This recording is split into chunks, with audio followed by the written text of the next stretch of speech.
पाकिस्तान और पंजाब में इन्वेस्टमेंट के लिए यहाँ पर लंदन के एक निजी होटल में पाकिस्तान और इंडियन कम्युनिटी के डिनर का एहतमाम किया गया है, जहाँ पे पाकिस्तानी पंजाब के वज़ीर आला शहबाज शरीफ साहब तशरीफ़ ला रहे हैं।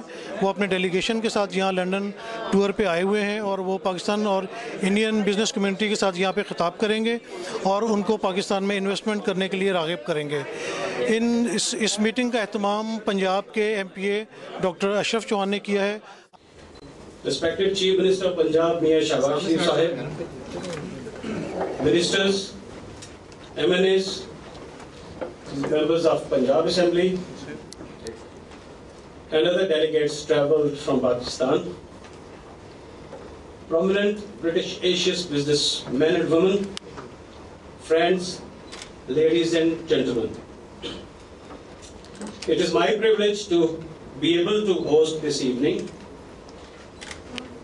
And the main purpose of this event is to meet the successful Asian businessmen who can potentially invest in Punjab, especially and in general in Pakistan.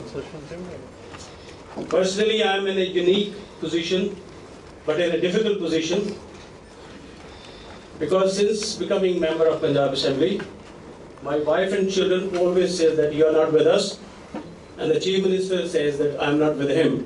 So perhaps I spend most of the time around Turkey traveling over it. Going further, I must apologize to everybody for waiting and for few of the people who have left. But believe me, CM has a very busy schedule and he had a meeting with different, obviously, investors in Pakistan, so he was delayed over there. For that, I personally apologize to everybody. To start on a very lighter note, this is our homeland because we have houses. I'm one of you British, Asian and Pakistanis. But we all love our homeland, which is here. But we adore our motherland, which is Pakistan and India. And about love and adoring, I just want to give you a little story. I told her, I might not be rich, I have no money, no villa or cars or companies like my friend John, but I love you and adore you. She looked at me with tears in her eyes and hugged me like there was no tomorrow and whispered in my ear, "Can you please introduce me to John?" Ladies and gentlemen, you'll laugh a little bit later. Homeland and motherland, the link between these two things should be very, very important. Leaving your country for the purpose of financial problems or further reasons does not mean that you leave your country for good. And the strong link must be developed between the homeland and the motherland. Pakistan has 4% of population living abroad, which amounts to 7 million people. And this large community remits $12 billion a year. Britain is the country where the largest Pakistani community lives outside of Pakistan. And in Pakistan, a lot of companies have invested from this country, which includes ICI, Premier Oil, Barclays. But we are proud of the Bestways, which is the 5th largest investor in Pakistan. And talking about people here today, I must mention Varinder Chadha, who had to go. She is a film producer who has produced film like Bend Like Beckham and Baji on the Beach, and she's producing another film, half in Pakistan and half in India. So she was very keen to see the Chief Minister. We have Moni Verma here, who is the largest importer of rice from Pakistan to this country. And moving on, obviously I mentioned about Zamir, and there are so many people here, I cannot go on that list, but we have CEO of the banks, CEO of many companies, we have a huge list, and perhaps I'm confident in saying that this is the first time we have seen the real business people of Pakistani background and some of the Indian coming to such events to see the Chief Minister because of the obvious reasons of his intention to take Pakistan further. Ladies and Ladies and gentlemen, nation building is a process of constructing or structuring a national identity using the power of the state, self-reliance, and unification of people. In Pakistan, we have seen 63 years of political changes. Whenever we saw a dictator in Pakistan, they left behind very important and major achievements, but in the form of distraction. When our People's Party came into power, corruption word just traveled with them. So sometimes you can call it People's Party, and another time you can call it corruption. The meaning is the same. बच्चे गैर सियासी होते हैं, so I'm not going to talk politics. However, taking the country forward, what do we need? And we need proper leadership, and proper leadership PMLN provides. PMLN means hope. And this is why Iqbal said, नहीं है इकबाल ना उम्मीद अपनी कश्ते वीरां से, जरा नम हो तो ये मट्टी बड़ी जरखेज है साकी. And that NAM and that Zarkhezi, Pakistan Muslim League N provides, and is ready to take over the control of the whole country to take it further. But to prove that, I will finish on just saying few of the achievements we have made in Punjab since our government is in power. Again I repeat, this is a non-political forum because it was promised. But वो कहते हैं कि वो आदत हो तो छूटती नहीं है. So I must say that Punjab has been the first province in the history of Pakistan where the budget was, this year's budget was presented by a minority minister. This is a major achievement in the country which is labeled as a religious country. Yesterday I listened to children. I must say, being ignorant, I did not know that the children which Punjab government has picked, and they were sent abroad for study tour, and the people and the students, the children were from anywhere, any part of Pakistan, and one girl was from my constituency, Gujranwala.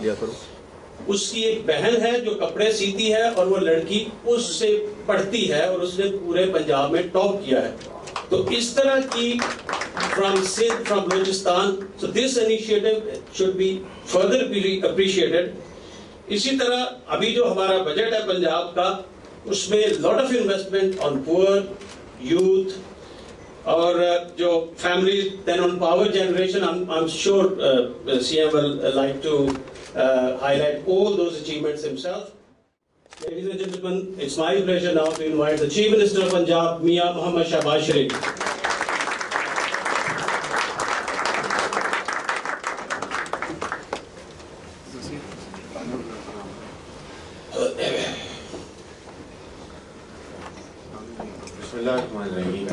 Good evening. Dr. Johan, MBA, host of this evening's wonderful function, Honorable Ministers from Government of Punjab, members of the National Assembly and Provincial Assembly, Honorable Pakistani investors, businessmen living in the UK and Indian businessmen in the UK, Miriam and women, ladies and gentlemen, Assalamu alaikum. Thank you very much for inviting me this evening. I'm sorry for not being here on time, as you were busy the whole day in various optional meetings, and I really thank you for this wait. I'm extremely sorry for keeping you waiting for an hour or so.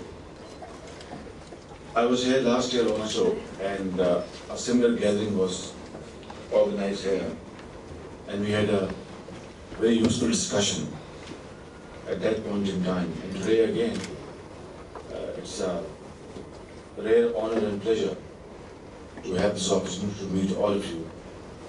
Some people, some friends sitting in front of me were my great friends and still are during the days of exile.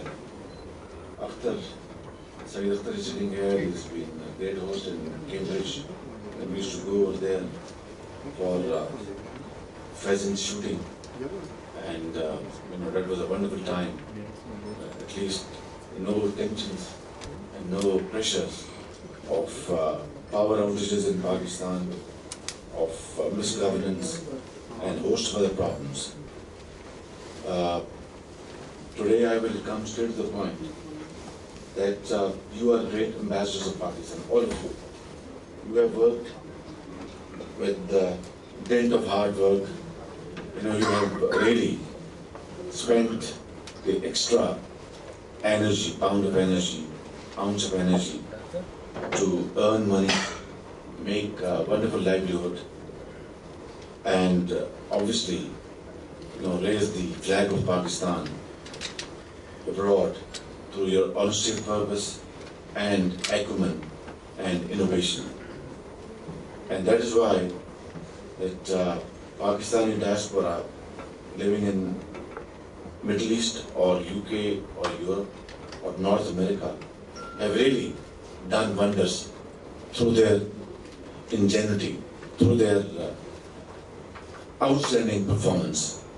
But that was possible because it was generalized through a system, through a mechanism, through institutional arrangements, and you really outsmarted all those who are competing with you, because you come from a country which was founded by Qaid-e-Azam Muhammad Ali Jinnah through great leadership qualities and through great sacrifices. And your forefathers were all great contributors towards that struggle which ultimately found Pakistan carved out of India.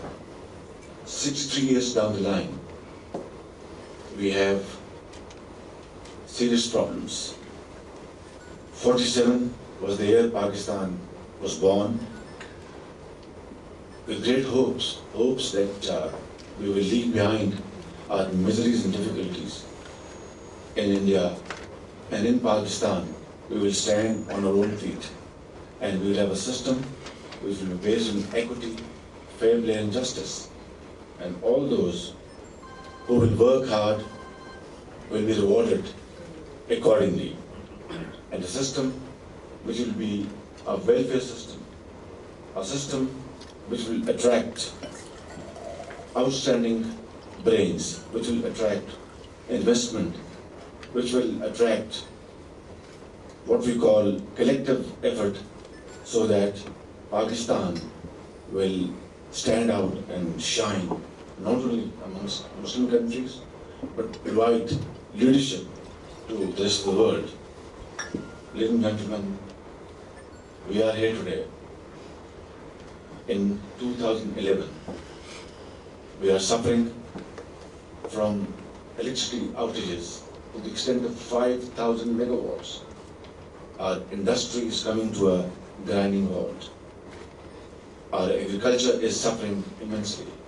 Our hospitals, our schools, they are becoming dark, unoperational. Our commerce is getting a big beat. Our exports are suffering. And yet, we are still struggling after 3 years coming into power, just because the right kind of policy wasn't there. Just because our national interest became subservient to our personal vested interest, and we were prepared to sacrifice national interest for our own gains. Look at our governance. Unfortunately, I have to say that I'm part of the system. I'm the chief servant of the people of Punjab, and of course I have to take the blame proportionately according to your judgment and your call, because 3 years down the line we have not been able to exactly implement the Charter of Democracy, which was signed with great hopes here in London, which was negotiated through months, and we had declared that we will bury the hatchet, we will move forward with a sense of pride, and we will bring back into Pakistan all those values and all those cherished desires which we had dreamt of 60 years ago, for which great sacrifices were paid by millions of Pakistanis. Today, corruption is galloping, and if you look at the situation, it is a very scary situation. Only 3 days ago, the Apex Court restored and reinstated an officer who had investigated a big scam to the tune of billions of rupees, which had fleeced Pakistanis from Khyber to Karachi. And yesterday, that officer was suspended. I think this was an unprecedented act on the part of government of Pakistan. And imagine why? Just because to have more period of loot and plunder, just to stay in power, just to enjoy personal privileges at the cost of millions of Pakistanis who are denied the basic needs of life. They still go without potable water. They still don't have medicine to cure their ailing daughter. They still cannot meet their two ends together. A meal a day is an uphill task, let alone providing decent or even basic education to the children. Look at the Hajj scam. Look at this rental power project, which is nothing but a rip-off power project scam. Look at our Qabza group in Pakistan. But to top it all, ladies and gentlemen, is the menace of terrorism. We'll probably be able to handle all these diseases and ills in time, provided we have a credible and committed leadership thrown up by the people of Pakistan. But until and unless we are able to beat this menace of terrorism, we are able to defeat effectively, hands down, Pakistan will never progress. And today, standing before this August Assembly of outstanding Pakistanis and other foreigners, it's a great shame for me to tell you that unless we are able to wipe out the stigma of terrorism from our face, no meaningful investment will come in Pakistan. That is a hard and harsh truth. And this is true. I mean, I'm not living in a fool's paradise. I've been telling and talking to our British counterparts here that how can this be possible?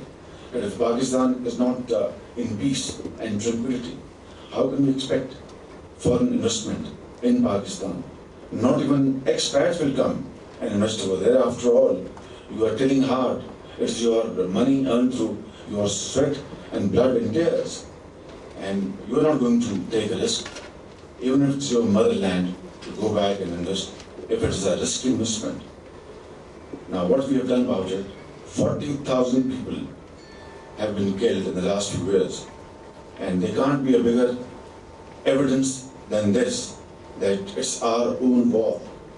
Whatever the roots, whatever the root causes, whatever the reasons, whatever the historical background, but the fact of the matter is that today it is our own battle of our survival.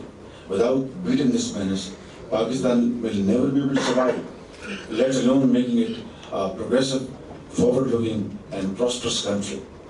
So I think this is our number one priority, number one agenda item, and unfortunately, because of lack of cohesion and distracted and defocused arrangements, we are still not able to put in place a proper, effective counter-terrorism policy, starting from the Federation to all the provinces of Pakistan. 9/11 took place in New York, and never again they allowed such a gory incident to take place again. 7/7 took place here in London. They did not allow such a gory tale to be repeated again.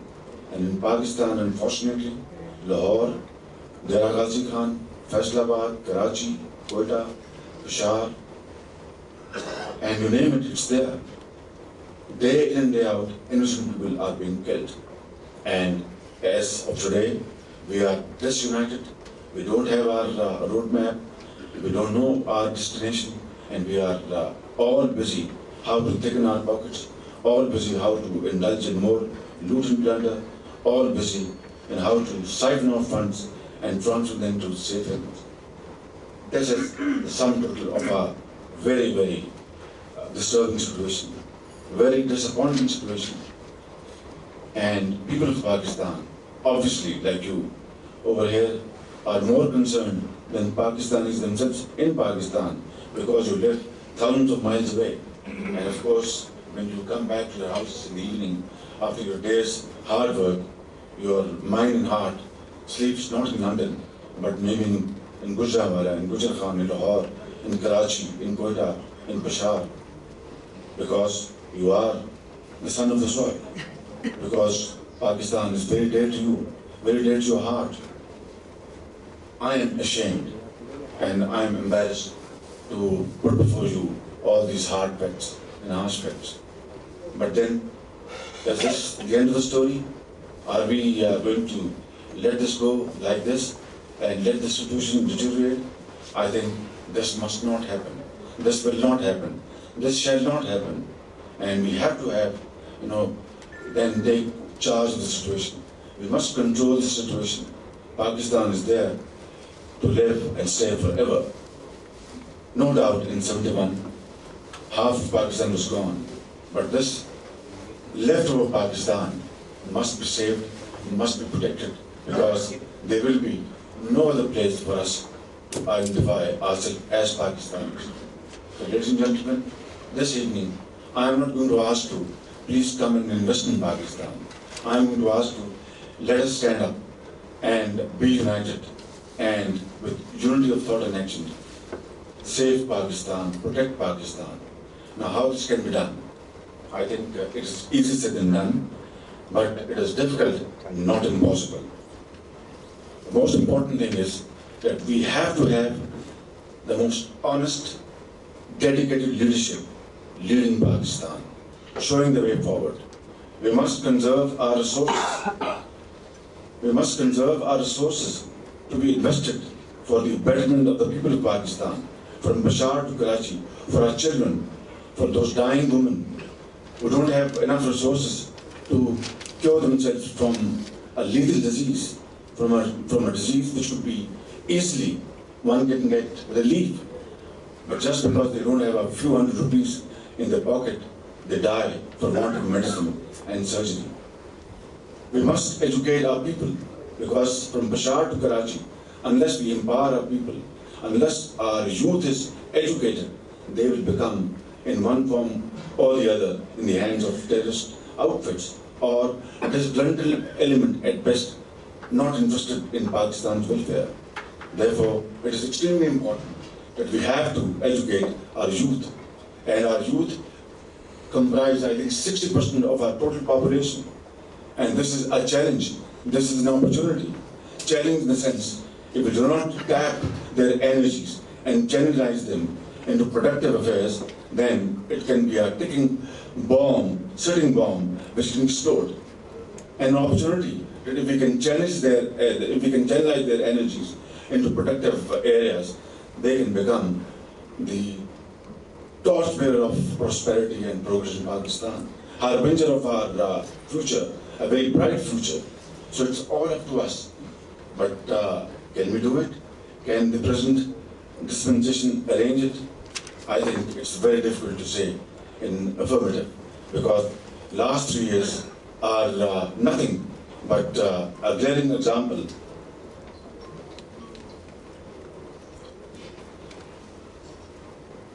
There are some Indian businessmen present here as well. Well, they are neighbors, and you can't hide anything from neighbors.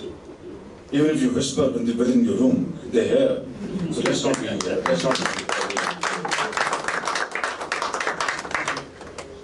So I think, ladies and gentlemen, we know Hawala fiasco in India, don't we? We know Bofors scandal. We know Jai Lalita's scandal. Bigger scandals than which took place in Pakistan.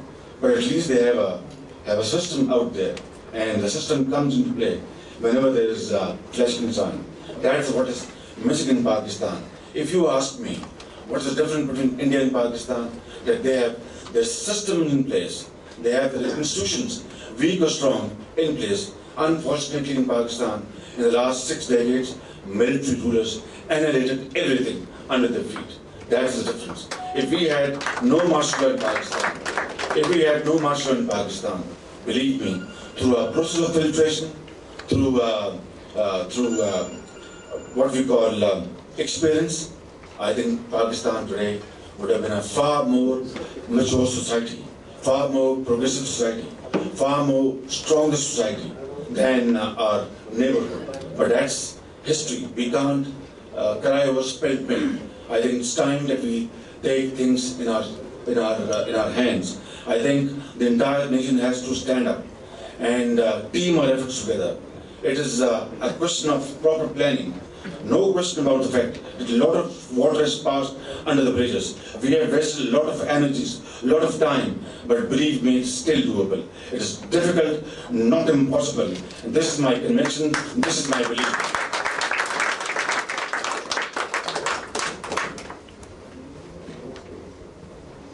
How can a society survive that here is Supreme Court of Pakistan reinstates an officer, rightly or wrongly, but that's Supreme Court of Pakistan. They interpret law, constitution, and they can come out with any decision which cannot be challenged.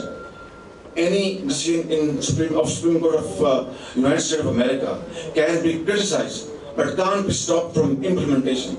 And then this is true about other modern civilized societies. Here you are, Supreme Court of Pakistan just got liberated and independent just 2 years ago.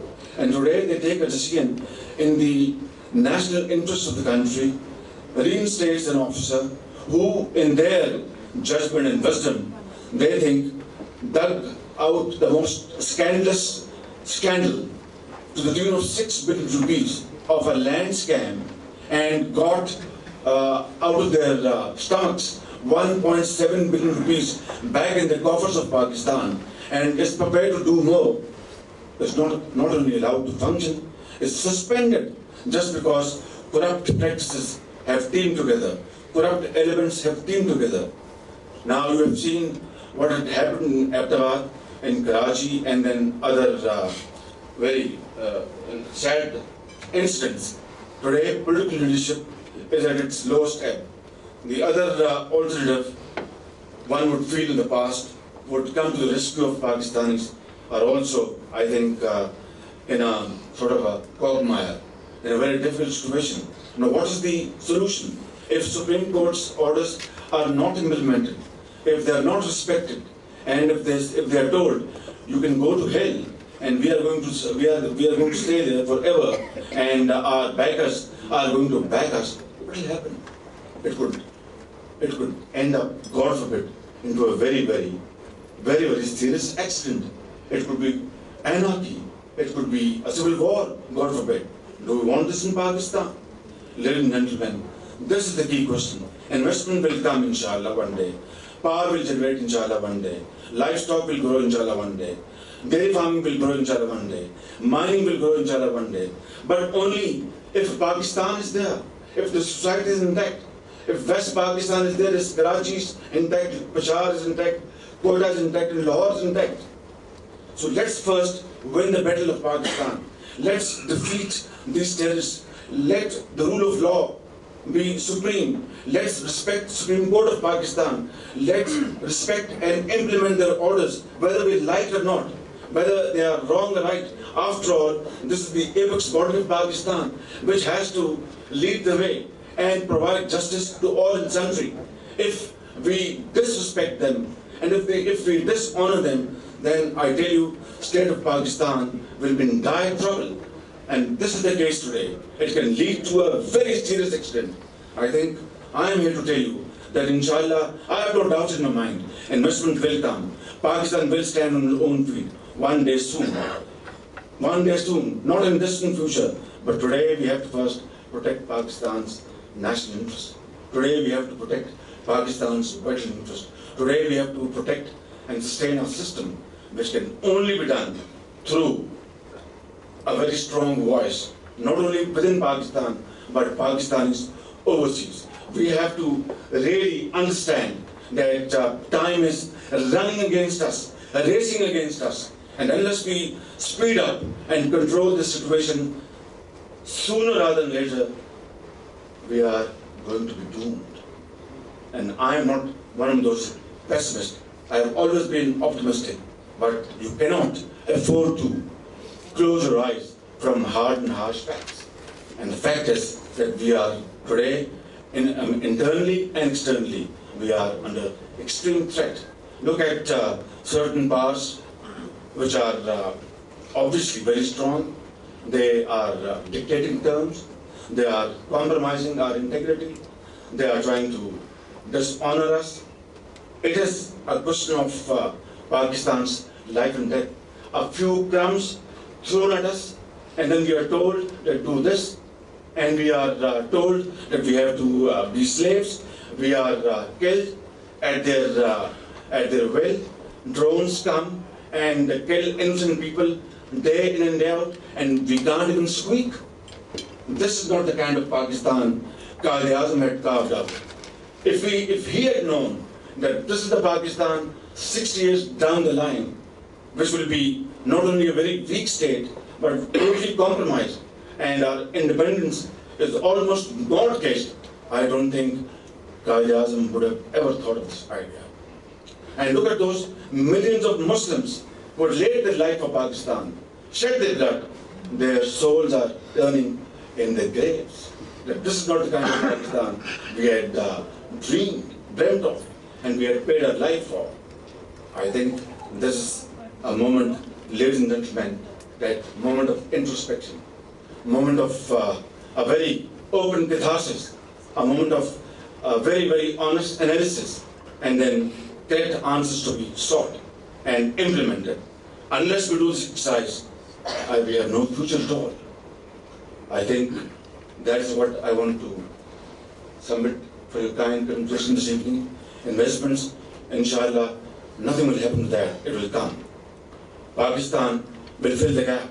We will, inshallah, stand on our feet. But let's make Pakistan strong first. Let's make Pakistan stand on its own feet. Pakistan is demanding from us. It's not a question that what Pakistan can give us. It's a question what we can sacrifice to Pakistan today. And that's the most important point. And that is where I think I come from. With these words, I'd like to thank you all this evening. Wonderful gathering here. Great Pakistanis sitting here. And great neighbors sitting here. If there are a few questions, I'll take them up and try to answer questions as best as possible. Thank you.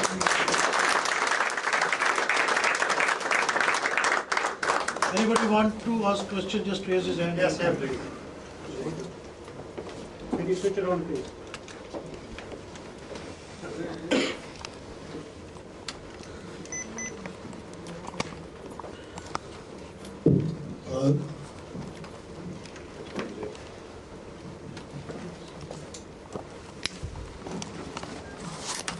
Chief Minister, that was a very inspirational speech, and thank you for that. Can you introduce yourself, sir?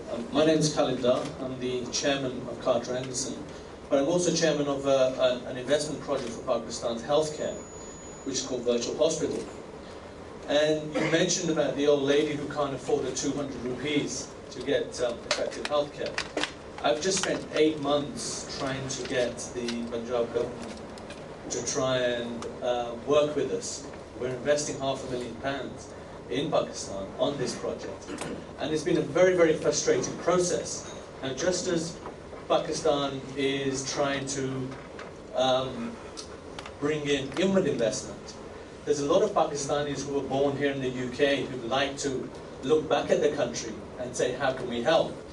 But it's a very, very frustrating process. Is there an opportunity to try and get projects where investment is being brought into Pakistan so that there's no burden on the people of Punjab or the people of Pakistan, where we can actually fast-track that? Thank you very much. I think your question is very valid, and I respect your feeling. This frustration is not out of line. Now, what can you say? That I have to say, that I must confess, that throughout the span of 63 years, all governments, with some variance in degree from here and there, allowed deterioration, political deterioration, administrative deterioration, corruption, and so on and so forth. In some points in time, corruption has been rampant, and in some point in time, to a lesser degree. But all governments whether military or political. Now, what you are saying, I mean, I'm not aware of the case specifically, but I'll be happy to talk to you separately. But in a very generalized form, let me say that bureaucracy is inefficient. They don't have the capacity at the moment to take up projects in the national interest, public welfare project with commitment. They either dither for one reason or the other, and political setup obviously has been weakened by 4 martial laws. There hasn't been institution building. There hasn't been accountability mechanism in place. Therefore, for one reason or the other, there are delays and there are very frustrating moments, as you have expressed, and very rightly so. I can cite you 1 or 2 examples, and that shows how things are, how bad they are. There's a project from Lahore to Kasur. It was conceived in 2006. 2006. It were to be completed in 2007 with an investment of 5 billion rupees. When I took over in September 2008, and Kasur project was one of my first visits, it was all in shambles. It was totally dilapidated. Funds were siphoned off, down payments were made, people had gone to Dubai, and it took me 2 years to build this project from Lahore to Gandapur. If you ever come to Lahore and go on this road, it is like a motorway. In 2008, it was in a very, very dilapidated condition.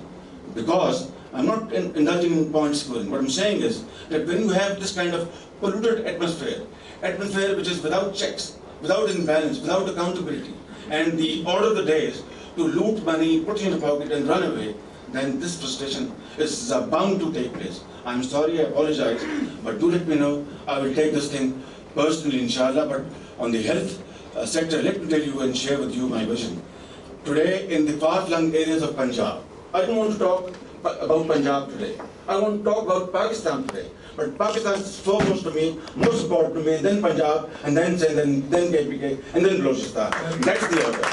The point is that in far-flung areas of Punjab, the BHUs, basic health units, and RHCs, rural health centers, they're all at a grinding halt. And this is probably more or less the picture in other parts of Pakistan. And far-flung areas, look at those teeming millions who are uneducated, have no access to education, have no access to health. And Pakistan's coffers, people of Pakistan, are hard-earned money, or maybe grants, loans, have been invested to the tune of billions to raise health facilities for those dehatis and villages. But nothing happens over there. There are no doctors, there are no paramedics. So we have introduced last year mobile hospitals. And I am very proud and very honored to tell you that 6 mobile hospitals with the most modern gadgetries are now serving the people of southern Punjab. And this year we are importing 50 more new modern mobile hospitals to the tune of billions of rupees to serve basic health needs to those people. BHU would, on the average, attract only 10 patients. These mobile hospitals, on the average, are attracting 400 patients a day. So that's the difference. It's a long way to go. It's a long way to go.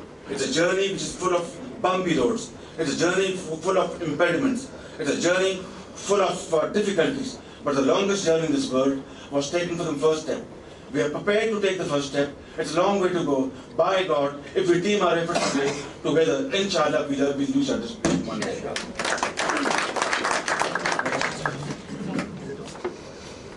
Thank you very much, Chief Minister. I was really intrigued with your speech. My name is Taha Qureshi, MPE. I'm the chairman of Forum for International Relations Development and CEO of Stockwell Green Community Services.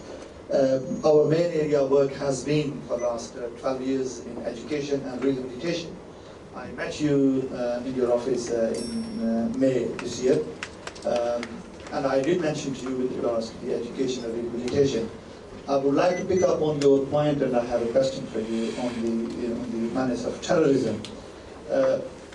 The educational system, what we have, it is almost 4 or 5 tiers in Pakistan. Unless we address the educational system, do you honestly think that terrorism would go away. That is one. And secondly, those people who have been radicalized in some shape or form, or who have been in Guantanamo Bay, for example, or another terrorist camps, when they are released, what mechanism do we have in place to address their social and religious the issues what they have? Do we have a rehabilitation process in place there? Like in the UK, those people who have been charged in the Terrorism Act, our organization brings them out, helps them to be released either sometime before time or when they have completed their imprisonment. We help them to rehabilitate in the society, and government and private sector, they work together in that. Do you honestly think that we could come forward and support you? Thank you very much. You will be coming to that? Thank you very much. I think your question has two parts. One is our education system, which has many tiers. I totally agree with you. And the other is Guantanamo Bay. I think not very many Pakistanis, I think maybe a dozen, 2 dozen, 3 dozen people were held up over there. And I'm not fully versed with the figures, how many have come back to Pakistan. It's not a great task to clear the mind and have brainwashing. But the most important thing is how to fight this menace of terrorism. That is the question issue. I think this is where I think our future would lie. This way or that way. I think military operation, which is taking place in Sawat, in Ghana, in South Waziristan, have been quite successful in their nature. They have been able to effectively handle hardcore terrorists who were either killed or taken to prisons. But then it has only a limited efficacy. Beyond that, you can't have military operation forever.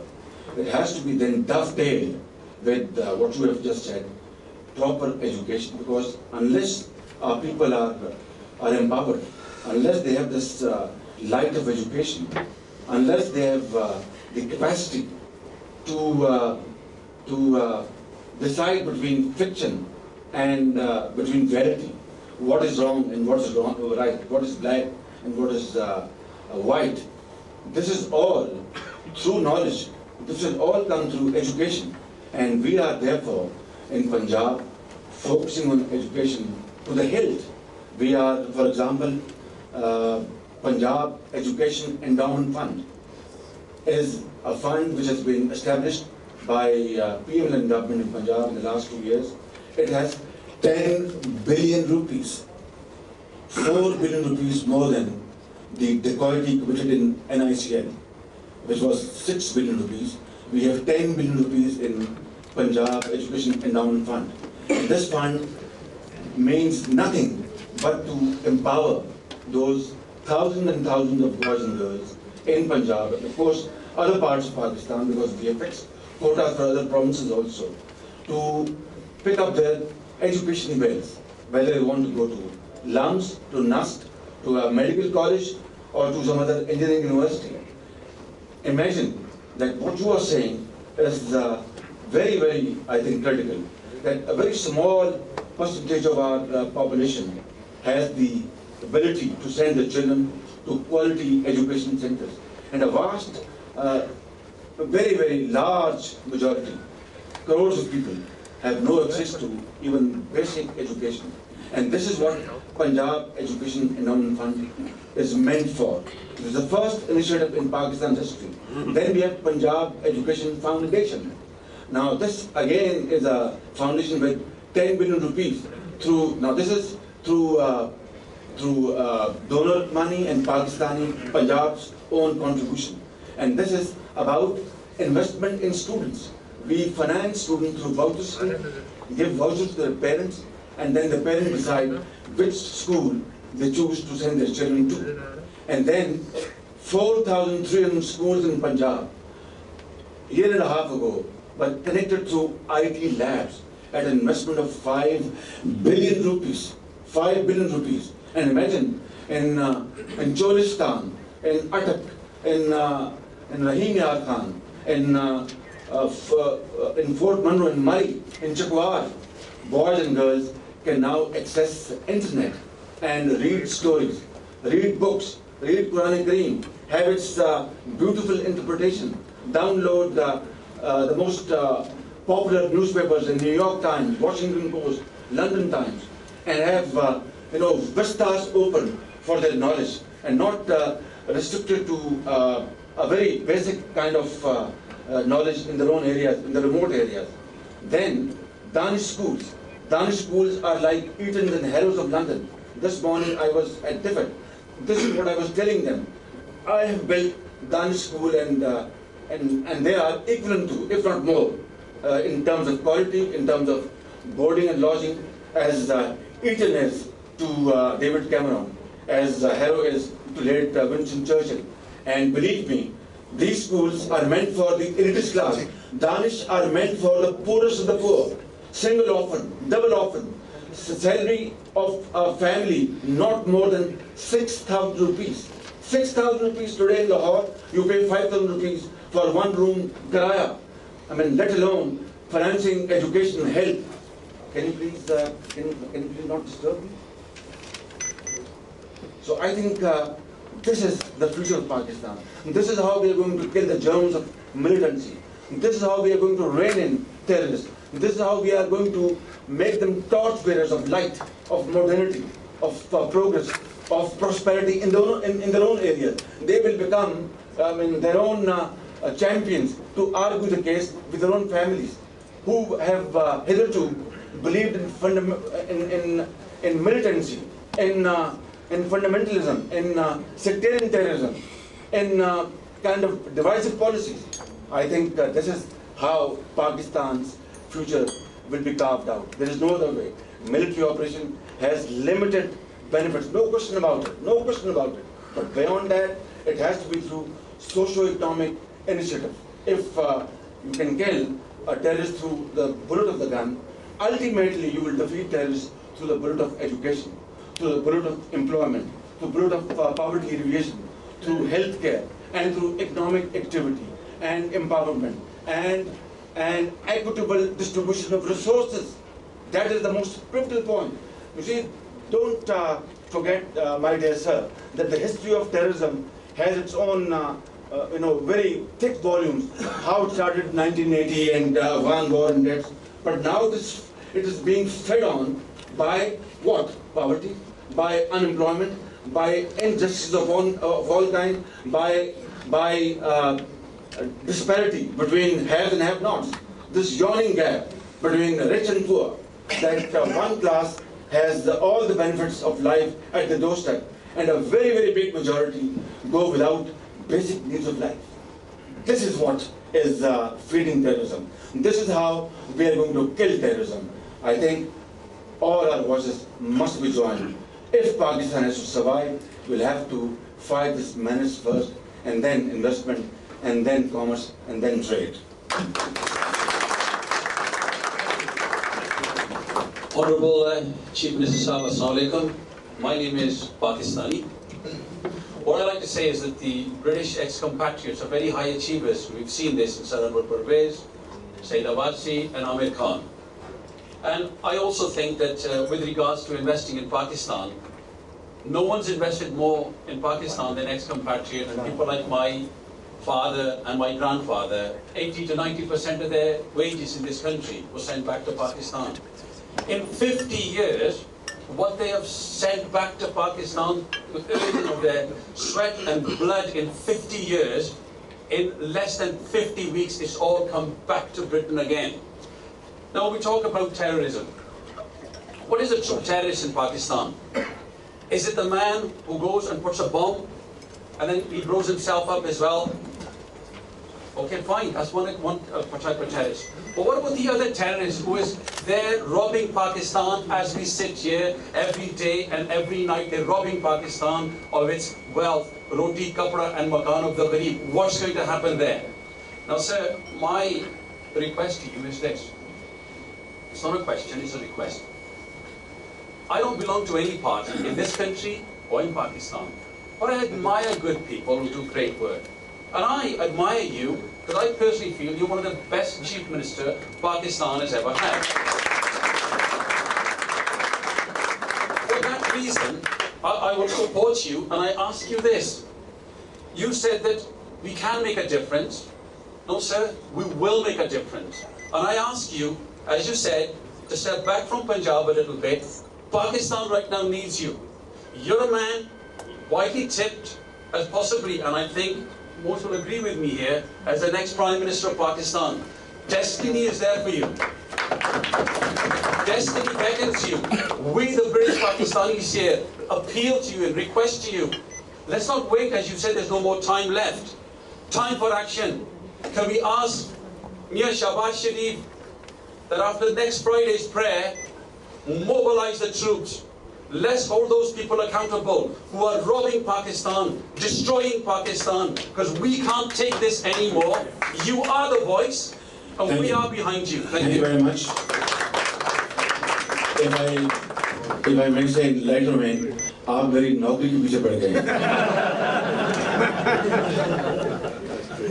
Thank you very much for your very kind words, very encouraging words, and I'm humbled, to say the least. I think you have hit the nail on the head. I wanted to restrict myself to mega issues, policy issues pertaining to our motherland, and didn't want to wash dirty linen, over here. Even though we are sitting amongst ourselves as a family, but yet I think we are still in a foreign land. But I think I can't agree with you more. I mean, the kind of looted plunder which has taken place in the last 3 years, this plutocracy and this greed and this deep lust for money, stolen money, has stolen the dreams of Pakistan, have stolen our, about to steal our future, about to steal our inspiration, our passion. Let us not allow this to happen. And I am convinced more than ever before that our youth and the youth of people like you in Britain, in Pakistan, they are the ones who are the harbingers of our bright future. I have no doubt about it. And inshallah, I guarantee you that when we return to Pakistan, certainly, I mean, I have been raising my voice at the top of my, my voice, shouting at the top of my voice that we cannot tolerate this corrupt and stinking system anymore. And I assure you, lots of voices are joining this chorus. And inshallah, I want to tell you, with the fullest authority at my command, we will not disappoint you, inshallah. Chief Minister, you've spoken a lot about Pakistan. Are you my friend or Musharraf's friend? Everybody's friend. Everybody's friend. We've got some Pakistan's friend. We have a lot of neighbors from here. I always say, Pakistan first. Absolutely. For us, for everybody. For those of you who don't know, we go back over 40 years. So. I used to bowl him out. So now we've got some neighbors here, and of course to bolster regional economy, we've got to have the neighbors on board. So what kind of a message are you going to give? A vision, a message, an incentive for the Indians who are here to work in Pakistan? Now, neighbors, we're not neighbors by choice. You know this very well. And I mean, history, had this, destiny for us, and we are neighbors. So I think the best thing is, the best choice is, let us live like very orderly neighbors, peaceful neighbors, and neighbors have rights over each other. I think that's the simplest form of explaining our feelings, how to deal and how to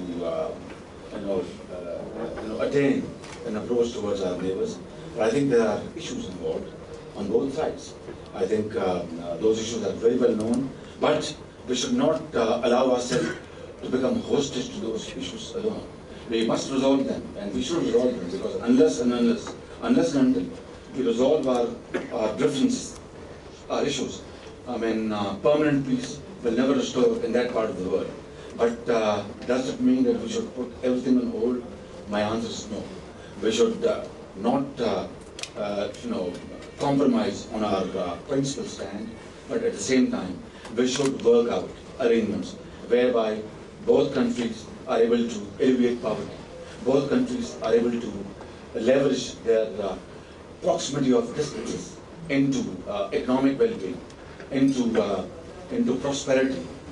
Both countries should cooperate to minimize the chances of terrorism, to identify elements which promote terrorism. I think these are very, very important issues, but not at the cost of those basic differences which must be resolved and which have to be resolved if we have to live in peace forever. I think this is how I would answer your question. Chief minister, neighbour को बोलने की इजाजत ही नहीं दे रहे हैं आप। हाथ खड़ा करके मैं क्या थके गए? नहीं, मैंने तो देखा ही नहीं आपको। ओ कह रहे हैं नेबर की गाल, भाई नेबर की गाल भी सुन लो। बिल्कुल सही। अर्थ ये है कि I was born in Pakistan, Sayyidwa. When I was 18, you're not the only one.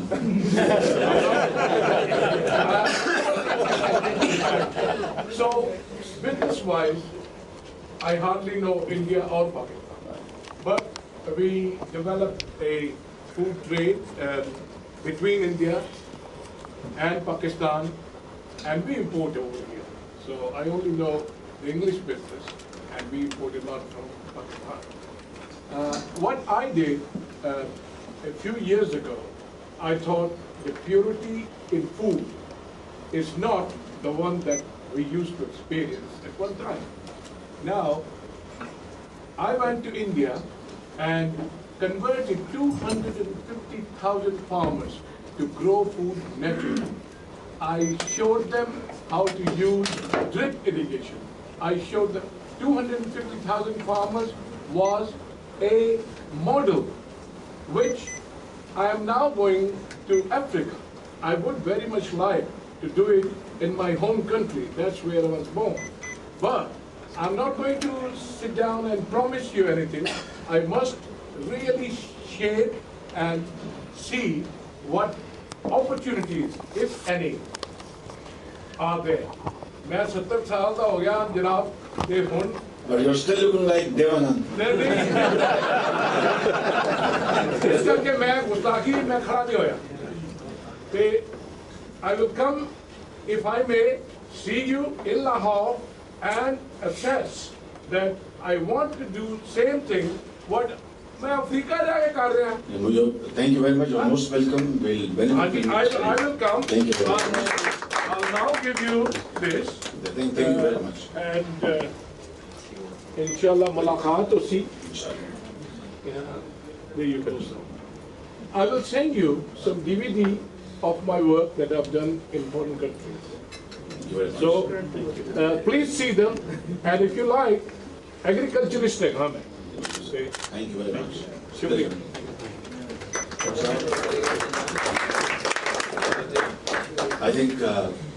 I hope your appetite is justified. Nobody can go without eating. Yes, the orders are you can't go without eating.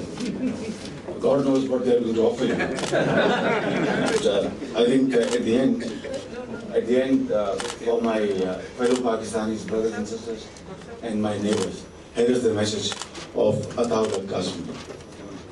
And this is an everlasting message.